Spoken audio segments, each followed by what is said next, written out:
Hi అండి. ఇక్కడైతే నేను కేక్ చేస్తున్నాను. అది చూస్తే మీకే అర్థమవుతుంది కదా! ఈ కేక్ చేయడానికి చాలా అవస్థలే పడ్డాను. కేక్ ప్రాసెస్ మొత్తం చూసి ఒక మెయిన్ ఇంగ్రీడియంట్ అయితే నేను వెయ్యలేదు. అయినా సరే బానే వచ్చింది. అదేంటో మీరు కామెంట్‌లో అయితే చెప్పియండి. అవస్థలు ఏంటంటారా? నా దగ్గరైతే అన్ని సామాన్లు లేవు కదా! బీట్ చేయడానికి గట్టానా. దానికి తోడు మా పాప ఒకటి మాట మాటకి డ్రై పాన్ని కదుపుతూ ఉంటుంది. డిస్టర్బ్ చేయకమ్మా దానికి చెప్పుకుంటూ నేను ఇక్కడైతే కేక్ ప్రిపేర్ చేస్తున్నాను. నేనైతే ఇక్కడ గోధుమ పిండి బెల్లంతో అయితే కేక్ చేస్తున్నాను. నేను ఎక్కువగా బెల్లంతోనే చేస్తానని ఇంట్లో వరకు అయితే. ఇక్కడ చూసారా ఎగ్స్ని బీట్ చేసుకోవడానికి వెడల్పు గిన్నె తీసుకోవాలి. కానీ గిన్నె లేకపోవటం వలన దాంట్లో తీసుకున్నాను. సరిగ్గా బీట్ అవ్వలేదండి.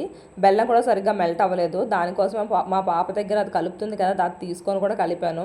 అది విరిగిపోయింది కూడానా. అయినా సరే మనం కేక్ ఆపే ప్రసక్తే లేదు. వేరేది తీసుకున్నాం, అట్లేసుకున్నది ఉంటుంది కదా, దాంతో అయితే వేశాను. బాగా కలిసిందండి. కేక్ కూడా చాలా బాగా వచ్చింది. టేస్ట్ అయితే చాలా బాగుంది. ఫ్లఫీగా ఉంది. బెల్లంతో చేసినట్టు అనిపించలేదు. బ్యాటర్ అంతా రెడీ అయిపోయిన తర్వాత గిన్నెకి మనం గోధుమ పిండితో డస్ట్ చేసుకొని ఆ బ్యాటర్ని అందులో వేసేసుకొని 30 మినిట్స్ బేక్ చేసేసుకున్నానండి. కేక్ని చూసారా ఎన్నిసార్లు పొడి చేశానో, అంటే ఉడికిందా లేదా అన్న డౌటు. అందుకే కేక్ అయితే చాలా బాగా బేక్ అయింది. నేను మర్చిపోయిన ఇంగ్రీడియంట్ ఏంటో మీరు కమెంట్లో చెప్పడం మర్చిపోకండి. బాయ్, మళ్ళీ కలుద్దాం.